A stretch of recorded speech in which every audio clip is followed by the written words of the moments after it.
Hello শিক্ষার্থী বন্ধুরা, আজকে আমরা রসায়নের একটা খুব গুরুত্বপূর্ণ একটা টপিক নিয়ে আলোচনা করব। এই গুরুত্বপূর্ণ টপিক্সের মধ্যে দুইটা কাজ কি? একটা হচ্ছে পরমাণুর ইলেকট্রন বিন্যাসে এসপিডিএফ এর উৎপত্তি ও ভূমিকাটা কি। তারপর যদি কোনো পারমাণবিক সংখ্যা 120 যদি হয়, অর্থাৎ একটা পারমাণবিক সংখ্যা কি যদি 120 হয়, তারপর যদি আমরা 20 সেকেন্ডের মাধ্যমে এটার ইলেকট্রন বিন্যাসটা বের করতে পারি, এটা একটা শর্ট টেকনিক দেখবো আজকে আমরা। আচ্ছা, প্রথমে তো জানবো আমরা কি পরমাণু ইলেকট্রন বিন্যাস, সেক্ষেত্রে এসপিডিএফটা কোত্থেকে আসলো, আবির্ভাবটা কোত্থেকে, এটা জানবো। আচ্ছা, এটা জানার ক্ষেত্রে আমাদের প্রথম যে বিষয়টা ওটা হচ্ছে কি কোয়ান্টাম সম্পর্কে জানা। কোয়ান্টাম কোয়ান্টাম কি মূলত? কোয়ান্টাম হচ্ছে কোন একটা ইলেকট্রন, অর্থাৎ ইলেকট্রন ঘড়ির কাঁটার দিকে ঘোরে না বিপরীত দিকে ঘোরে, এর প্রকাশ পদ্ধতি হচ্ছে কোয়ান্টাম সংখ্যা। এই কোয়ান্টাম সংখ্যা আমাদের ইন্টারমিডিয়েট পর্যায়ে 4টা প্রকার। একটা হচ্ছে প্রধান, সহকারী, ম্যাগনেটিক অ্যান্ড স্পিন, এই 4টা প্রকার। আমাদের এসএসসি ল্যাবে আমাদের 2টা প্রকার লাগে, একটা হচ্ছে প্রধান, একটা হচ্ছে সহকারী, দুইটা প্রকার লাগে। এই 2টা প্রকার নিয়ে আমরা আলোচনা করব। প্রধান কোয়ান্টাম সংখ্যা একে সবসময় এন দ্বারা প্রকাশ করা হয়। প্রধান কোয়ান্টাম সংখ্যাকে সবসময় এন দ্বারা প্রকাশ করা হয় এবং সহকারীকে এল দ্বারা প্রকাশ করা হয়। আচ্ছা, লক্ষ্য করো, একটা পরমাণুর মডেল আঁকি আমরা। এইটা মনে করো একটা পরমাণু মডেল। আচ্ছা, এখানে এগুলো হচ্ছে শক্তি স্তর, মূলত এগুলো হচ্ছে কি শক্তি স্তর, এগুলো শক্তি স্তর। এই শক্তি স্তর কি অগণিত হইতে পারে, এর কোনো লিমিট নাই। এগুলোকে সবসময় কি দ্বারা প্রকাশ করা হয়? এন দ্বারা। এগুলো হচ্ছে কি এন দ্বারা প্রকাশ করা হয়, অর্থাৎ প্রধান শক্তি স্তর। এই প্রধান শক্তি স্তর কি এন এর মান 1 হইতে পারে, 2 হইতে পারে, 3 হইতে পারে, 4 হইতে পারে, অর্থাৎ 1 2 3 4 ডট ডট ডট ইনফিনিটি পর্যন্ত যত হইতে পারে। আচ্ছা, এখন দেখবো আমরা এই প্রধান প্রধান শক্তি স্তর থেকে যে সহকারী কোয়ান্টাম সংখ্যা আসে, অর্থাৎ এল এর মানগুলো যে কেমনে আসে, এটা দেখবো আমরা। মনে করো এন সমান যদি 1 হয়, তাহলে সহকারী কোয়ান্টাম সংখ্যা এল ইকুয়াল টু আসবে 0। এন ইকুয়াল টু যদি 2 হইতো, এল ইকুয়াল টু আসবে 0 1। এন ইকুয়াল টু যদি 3 আসে, এল ইকুয়াল টু আসবে 0 1 2। এন ইকুয়াল টু 4 আসলে এল ইকুয়াল টু আসবে কি 0 1 2 3, এগুলো আসে। আচ্ছা, এগুলো কি জন্য আনলাম, কারণটা কি? যদি আমরা কোনো মৌলের ইলেকট্রন বিন্যাস করতে চাই, তখন আমাদের এসপিডিএফ এগুলো আসে মূলত। ইলেকট্রন বিন্যাস সেক্ষেত্রে কি এসপিডিএফ আছে, কিন্তু এগুলো কি মূলত? আচ্ছা, লক্ষ্য করো, এগুলো হচ্ছে কি প্রধান কোয়ান্টাম সংখ্যা, অর্থাৎ 1 নাম্বার শক্তি স্তর যেটা, অর্থাৎ প্রধান 1 নাম্বার শক্তি স্তর যেটা, এর মধ্যে উপশক্তি স্তর হচ্ছে 0, মানে একটা। n equal to 2 যখন, তখন কিন্তু উপশক্তি স্তর দুইটা 0 1। n equal to 3 যখন, তখন কি 0 1 2। n equal to 4 যখন, তখন কি 0 1 2 3। এগুলো দ্বারা যদি আমরা ইলেকট্রন বিন্যাস করি, তখন কি আমাদের বিভিন্ন ধরনের ঝামেলা সাপেক্ষ হয়। সো আমরা কি করি, এই 0 এর পরিবর্তে আমরা s ব্যবহার করি, p এর পরিবর্তে 1 এর পরিবর্তে p, 2 এর পরিবর্তে d, 3 এর পরিবর্তে f আমরা প্রয়োগ করে থাকি।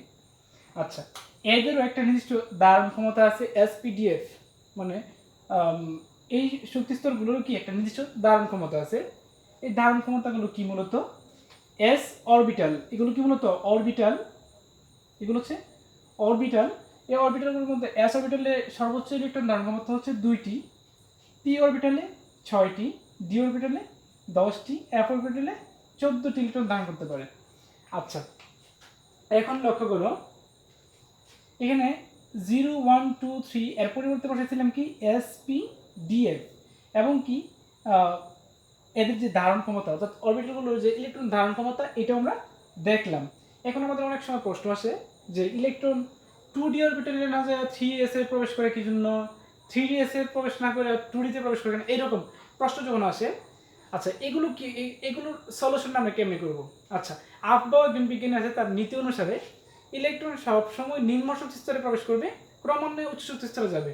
অর্থাৎ মনে করো, এখানে আমি 4s লিখলাম, 4s একটা লিখলাম, আর লিখলাম 3f। এখন ইলেকট্রন 4s এ প্রবেশ করবে আগে না 3f এ প্রবেশ করবে, এটা আমরা কেমনে বুঝবো? এটা বোঝার একটা শর্ট টেকনিক হচ্ছে 4 প্লাস s এর মূল টপিক্সটা কত, s এর মূল টপিক্স 0 0 4 আসে, 3 প্লাস f এর মূল টপিক্স কত 3, লক্ষ্য করে 6 আসছে কিন্তু। তো 4 এটা ছোট, অবশ্যই ইলেকট্রন আগে তার মধ্যে প্রবেশ করবে। ঠিক একই রকম মনে করো 2d তে ইলেকট্রন প্রবেশ করবে আগে নাকি 3s ইলেকট্রন প্রবেশ করবে। হ্যাঁ, তো 2 প্লাস ডির মান কত, ডির মান 2, তো 3 প্লাস s এর মান হচ্ছে 0, তো 4 এখানে কত 3, তার মানে কি 3s টা ছোট 2d টা বড়, আগে ইলেকট্রন প্রবেশ করবে কোথায় 3s এ। অর্থাৎ এইরকম টাইপের আমরা যে কোনো ধরনের যদি কোনো নৈবেদিক থাকে যে কোন কোন ইলেকট্রন প্রবেশে কোন রীতিটা সঠিক কোনটা ভুল, আমরা ঠিক এইরকম ভাবে আমরা প্রমাণটা করে দেখবো আর কি। আচ্ছা, এখন দেখবো আমরা এখন আমরা 2 নম্বর যে প্রশ্নটা ছিল এটা আমরা দেখবো। 2 নম্বরে কি মনে হয়েছিল যদি কোনো পরমাণুর পারমাণবিক সংখ্যা 120 হইতো, যদি 120 হয় আর কি, তারপরে কি আমরা এদের ইলেকট্রন বিন্যাস করতে সর্বোচ্চ সময় লাগবে কত, অনলি 20 সেকেন্ড, 20 সেকেন্ড। হ্যাঁ, এটা অবশ্যই সম্ভব।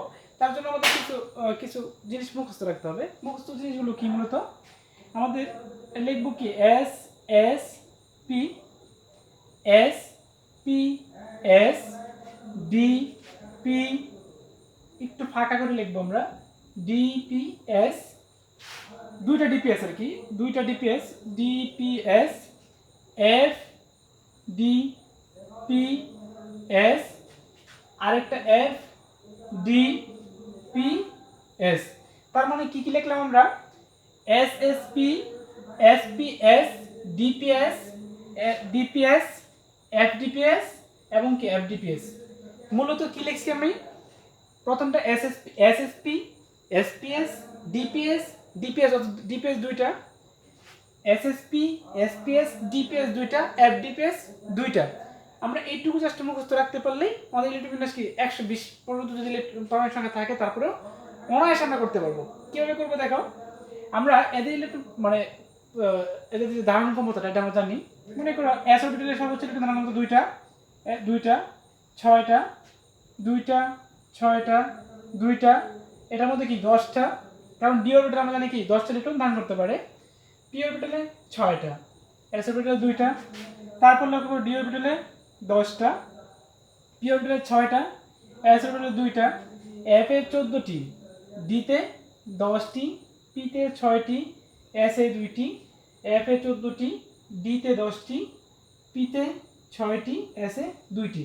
এখন যোগ করো মোট 120টা আসবে। অর্থাৎ 120 এর নিচে যতগুলো পরমাণু আছে সব যে কোনোটা আমরা অনায়াসে এটা মুখস্থ রাখতে পারলেই বের করতে পারবো। এখন তোমাদের প্রশ্ন যে আমাদের প্রধান যে শক্তি স্তরগুলো এগুলো কেমনে বসাবো।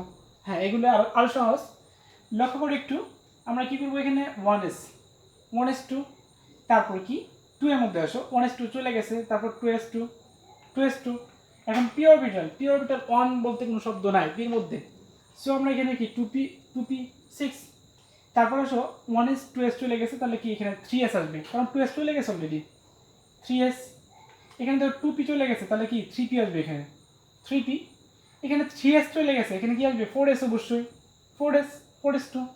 এখন ডি অরবিটালে আসো, ডিতে এখানে ডি সবসময় কি 3d, মানে 2d বলতে কোনো শব্দ নাই, 3d 10, তারপর কি 3 বসাইলাম, আর কোনো ঝামেলা নাই। মানে এইটুকু আমাদের একটু জটিল, মানে 1s 2s 2p 3s 3p 4s এই পর্যন্ত আমাদের একটু জটিল। তারপরে কি বলবো আমরা ডি অরবিটাল 2d বলতে কোনো শব্দ নাই, সো আমরা 3d থেকে শুরু করব, 3d 4p, হ্যাঁ 5s, কাউন্টারে লিখে দিলাম।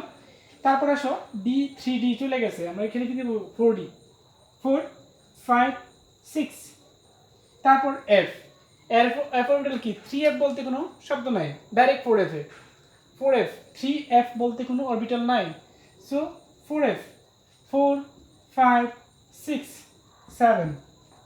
আচ্ছা, 4f চলে গেছে, এখানে তাহলে কি আসবে 5 এর ক্ষেত্রে 5f 5 6 7 8।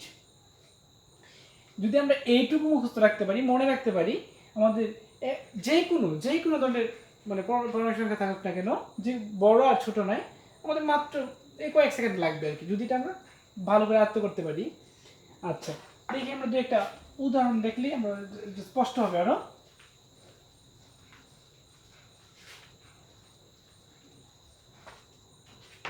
দু একটা উদাহরণ দেখলে আমাদের পুরো কনসেপ্টটা ক্লিয়ার হবে। প্রথমে দেখবো আমরা রেবিডিয়াম এর ইলেকট্রন বিন্যাসটা। রেবিডিয়াম যার পারমাণবিক সংখ্যা হচ্ছে 37।